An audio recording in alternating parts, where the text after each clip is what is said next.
Well, welcome to See Hear Love. It's our summer series, and we're featuring never-before-seen interviews and all of your favorite shows from our past seasons. So we hope you enjoy our past conversations that are still very important and inspiring today. Enjoy.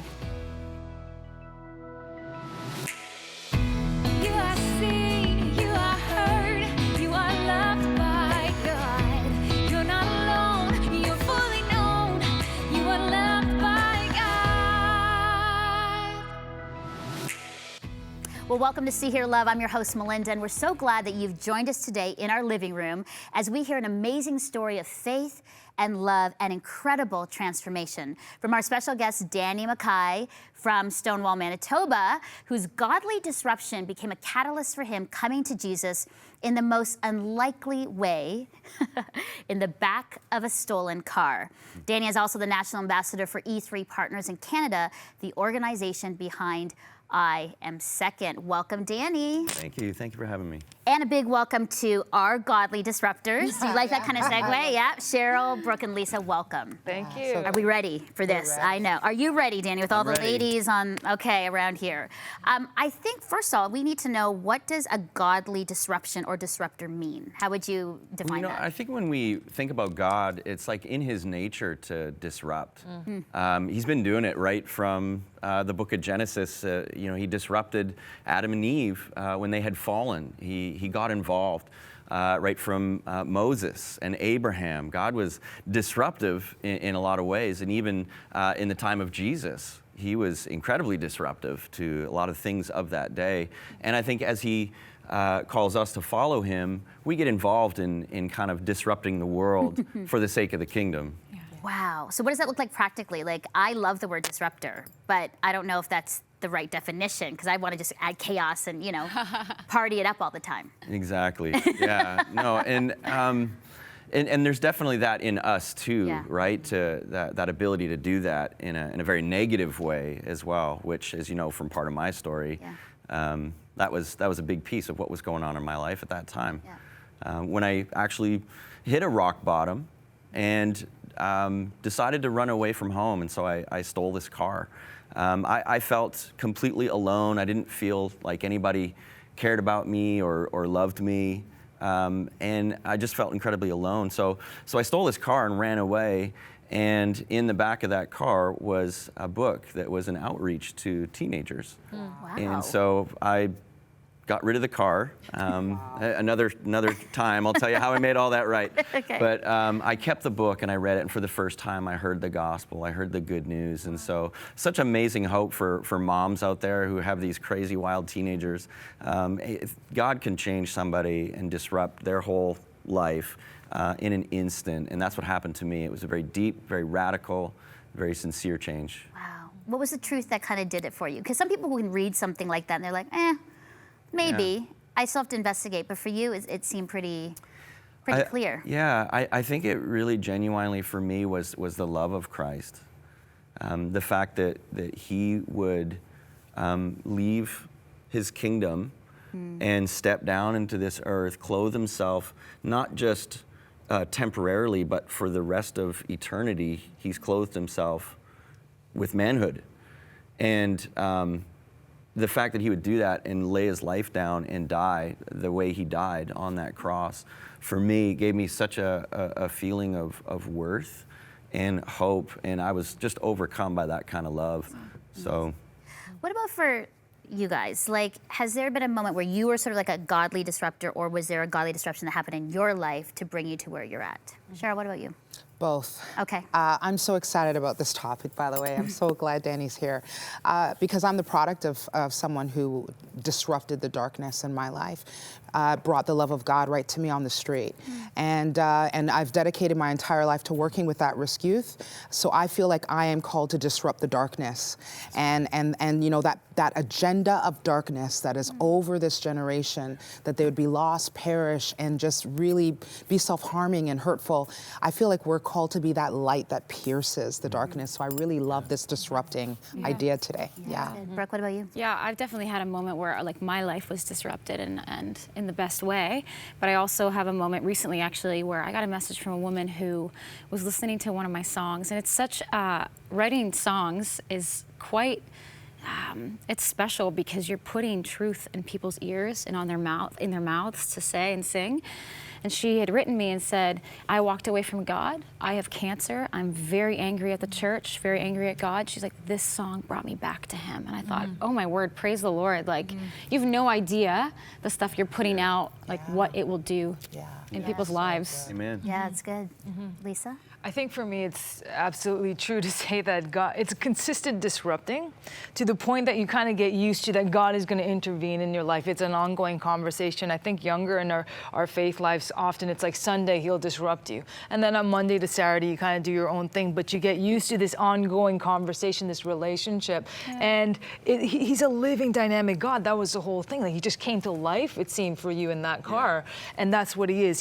He's raw. He cannot be contained. And that, to me, is just everything what God is. He's an intervening, disrupting God because he doesn't want to leave you on those streets. Agreed. Like, I agree. I mean, the disruptions that have happened in my life, I mean, people literally, like, disrupted, stopped me from doing things, called me out because they said, because we love you. Because we know that there's something better for you, Melinda. Like, the club scene and running away from God and filling your life with all the things that are false, drugs and drinking and relationships and boys that were filling these deep needs, but not at all. It was more of an escapism and everything else. And so, but people kept saying, there's more, my mom and my dad, my church community. And so I'm glad for Disruptors. I'm really glad. You know, Danny, talk to us about why that's so important for all of us to be disruptors, like mom, dads, ourselves, older people, younger people, you know, within the church. Like, why is it important? How do we really engage that way? Well, you know, I love your story about how somebody came to you as a stranger on the streets, and I just think that to follow Jesus is to be a disruptor. And you know, I think sometimes we think that, you know, sharing Jesus with other people is somebody else's job. And did you know that 98% of North American believers, on a massive survey that went out to thousands of them, 98% never share their faith with a lost person, never and rarely. And I think it's probably because we don't have a sense of identity, of being an ambassador for Christ. I think it's we don't know what to say. A lot of times we're not equipping our churches and people in a lot of ways to actually share the gospel. We can invite people to an address, to an event.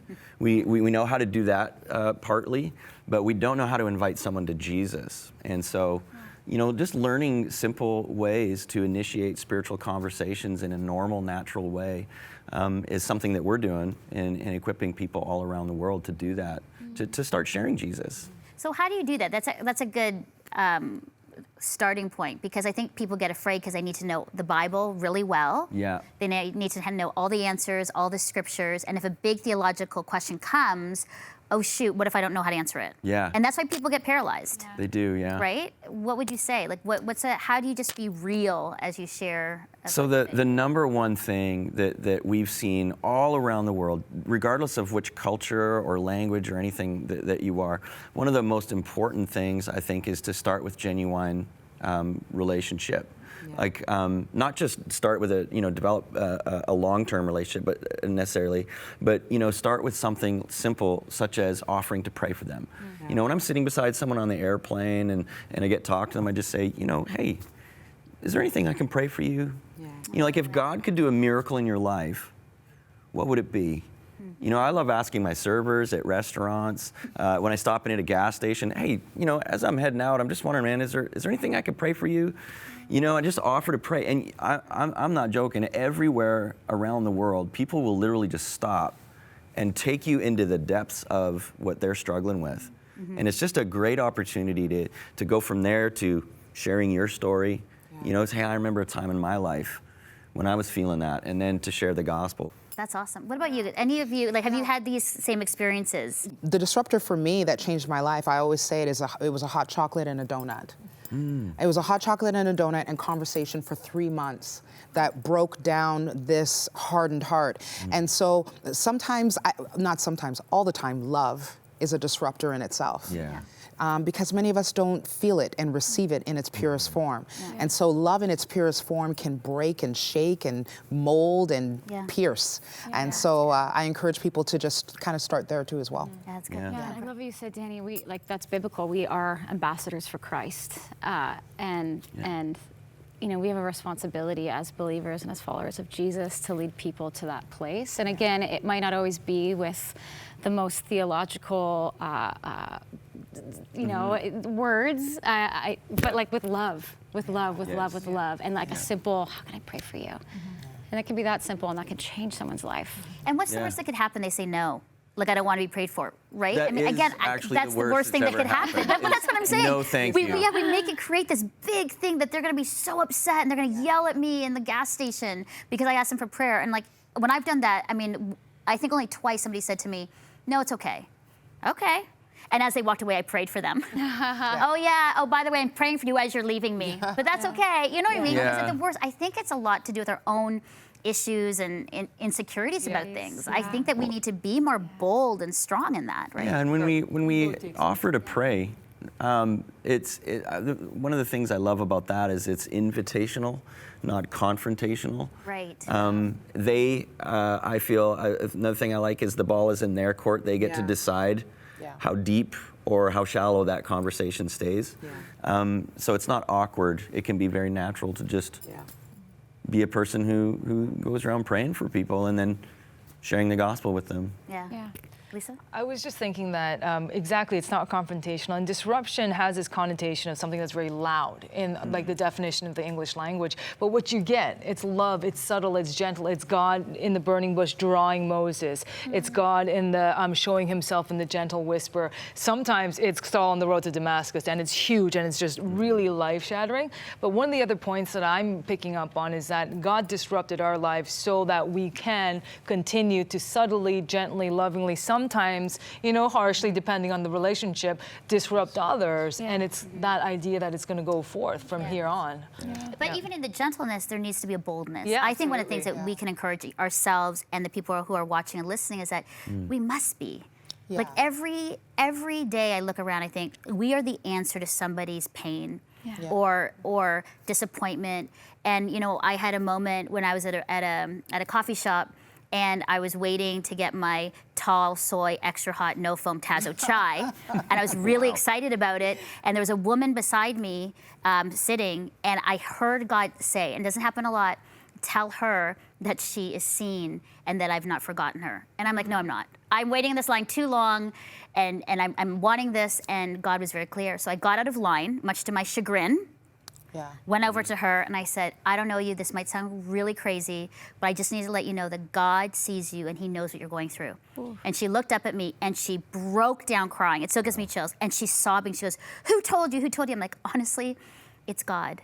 And here's the thing, it wasn't for me to all of a sudden say, I'm gonna now disciple you, or it wasn't another, like I didn't have to do anything. I just put my hand on her. She goes, that's all I needed to know, to be reminded and be remembered that I matter. And she cried. And that was it. And so I think if I'd missed that opportunity, that woman would not have heard and experienced that. And so it's those kinds of things that we need to be more aware of as we go. And it was a blessing to you. It was. Now, I had to wait back in line for my chai tea, but hey, that's minor compared to what happened.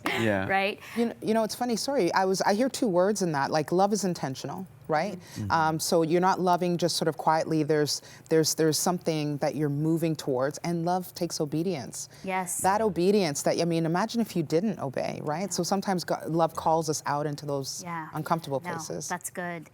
Danny, you brought a verse for us today that has helped you in leadership and in life and being a disruptor. It's in 2 Corinthians 5, verse 20. If you want to read that, it'd be great to hear. Yeah.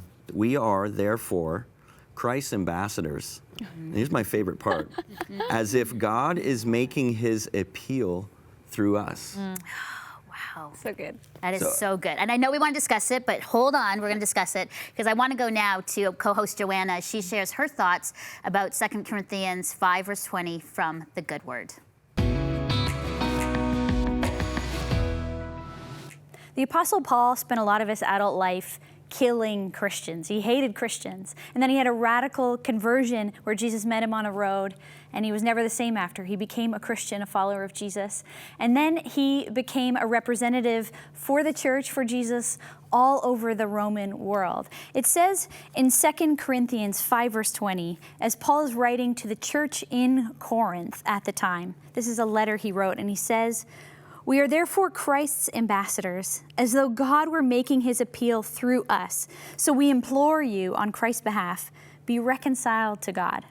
So Paul, he's naming himself as an ambassador for God. And it's amazing that he would be able to say this, because it wasn't that long before that he was actually murdering the people of God. He was going out of his way to kill them. And yet he became an ambassador for Christ. That's the amazing gospel grace that Jesus brings to us. He takes our life from wherever it is, and then he makes us ambassadors of his good news, actually the best news, to the whole world.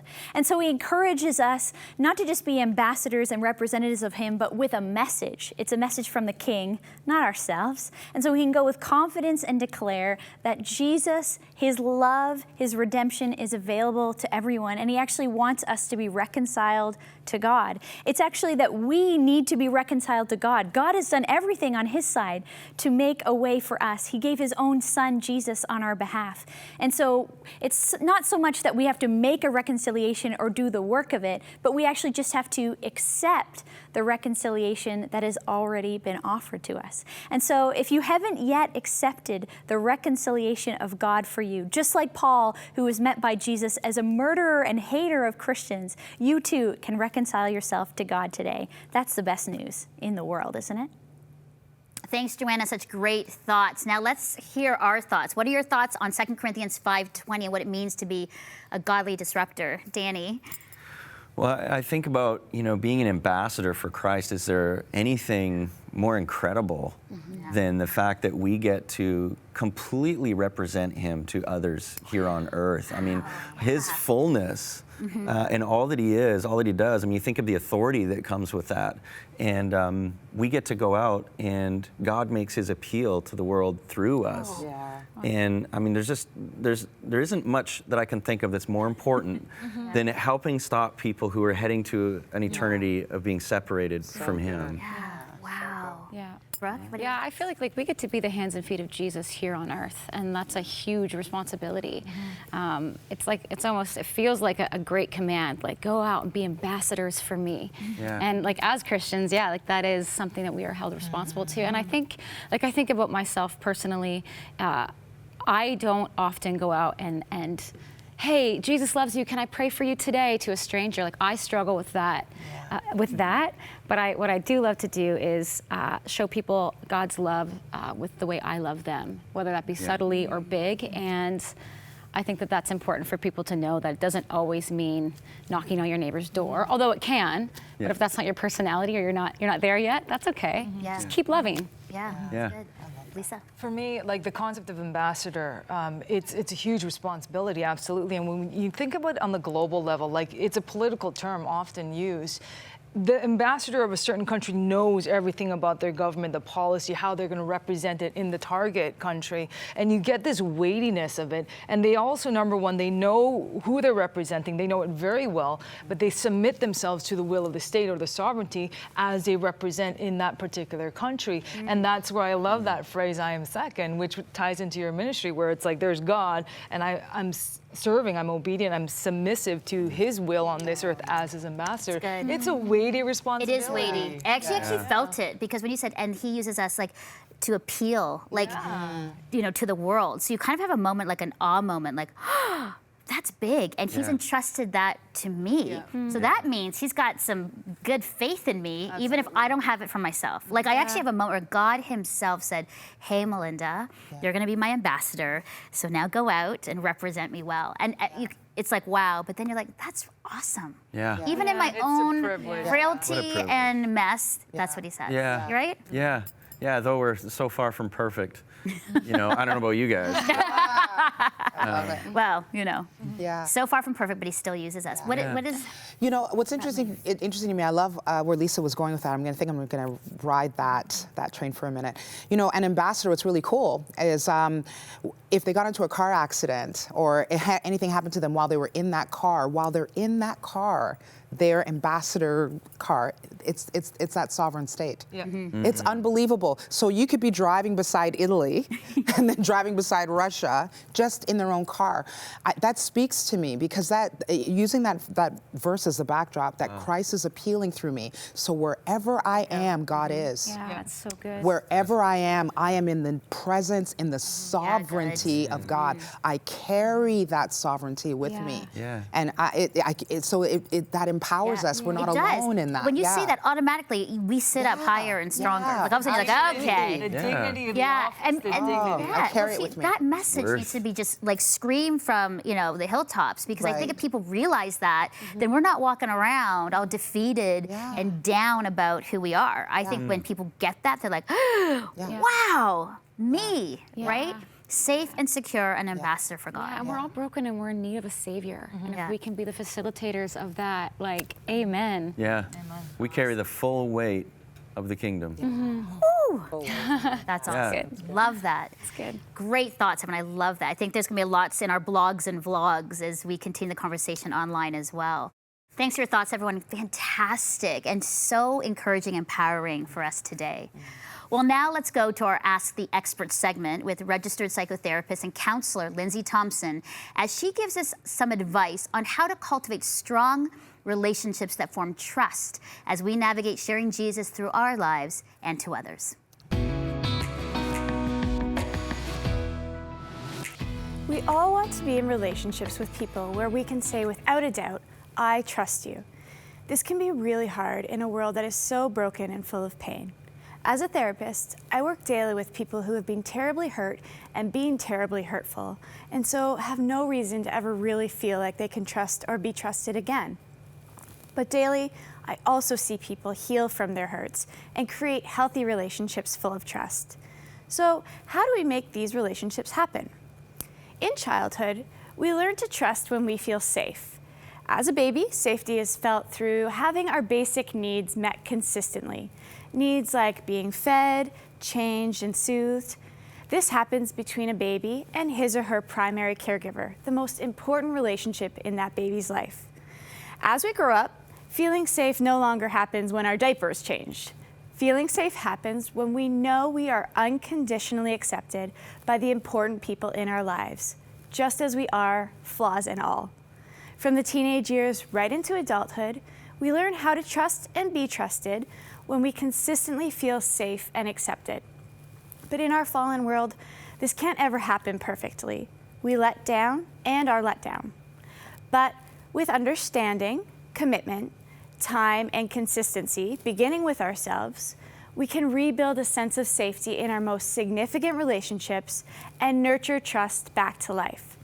So as you look at your most important relationships and think about how you can increase trust, ask yourself, do I talk to and treat people in ways that make them feel unconditionally accepted? What tangible things can I do to renew a sense of safety and acceptance in my relationships? And even when I'm having a bad day, do the important people in my life still have a sense that I accept them consistently, regardless of my mood? These can be really hard questions to ask yourself, but you're not alone. Ask God to graciously point out the significant people who need to feel increased safety and acceptance with you. This is a tangible first step to bringing real trust back. Thanks, Lindsay. Thanks for that good advice that we need to love people unconditionally to create trust and safety. Well, it's been a full show, and Danny, we so appreciated you being here and your thoughts. And as we move into our takeaway time, do you have one takeaway for us and for our viewers and listeners to take away from the show? I think the key to a joy-filled and powerful life is to take full responsibility for being Christ's ambassador in this world. I think that unlocks the key to so many good things. Yeah. What are your thoughts about that, you guys? Weepy.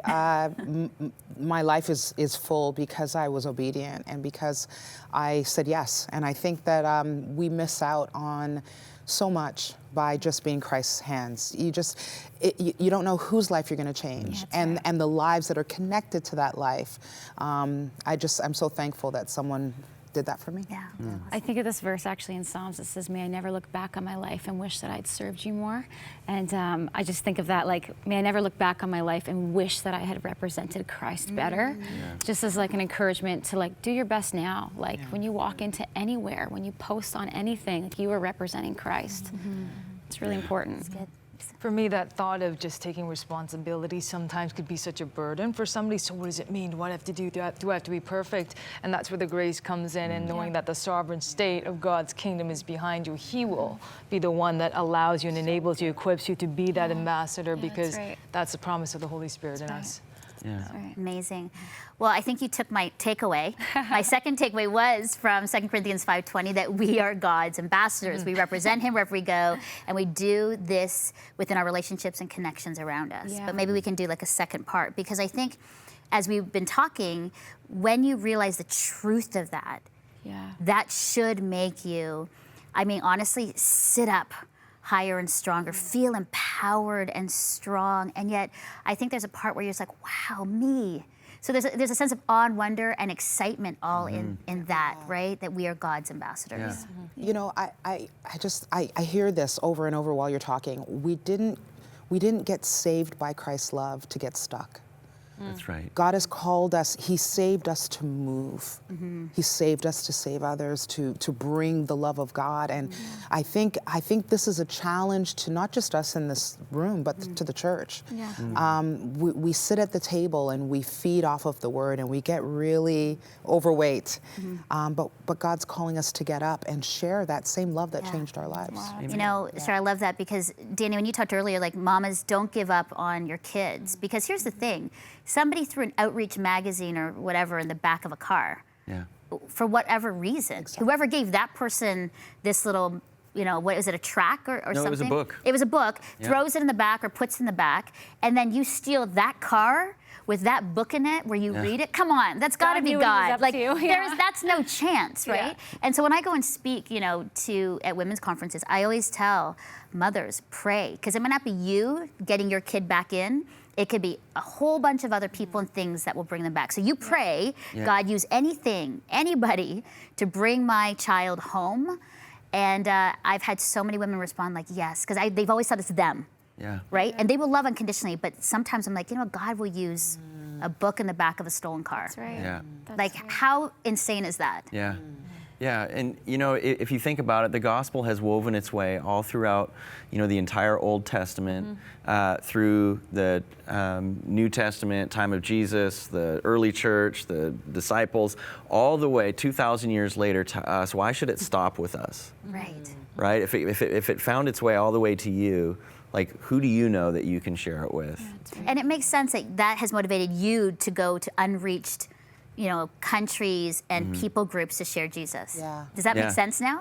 Yeah, absolutely. I mean, that's what takes us on the border of, you know, South Sudan, or to an underground church in Asia, or into the Amazon jungle, or places like that. We'll go anywhere to bring the gospel to those who haven't yet heard. Praise God. Wow, that's so amazing. So I guess the lesson is, throw some great, you know, good gospel books in the back of your car just in case it gets stolen. I don't know. That's my takeaway. Is that your takeaway?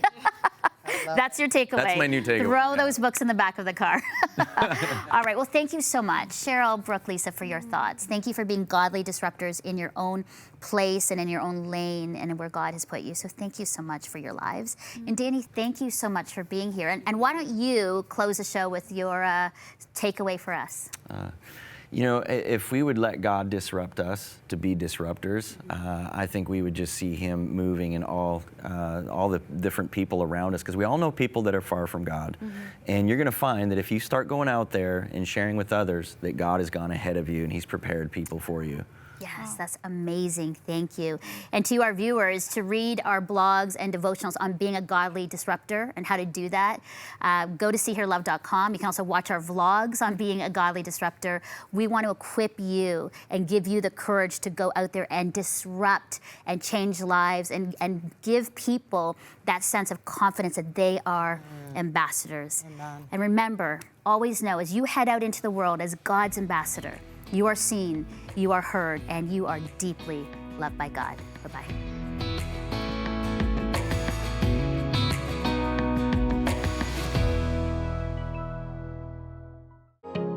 Deeks Insurance is a proud sponsor of the See Hear Love Studio.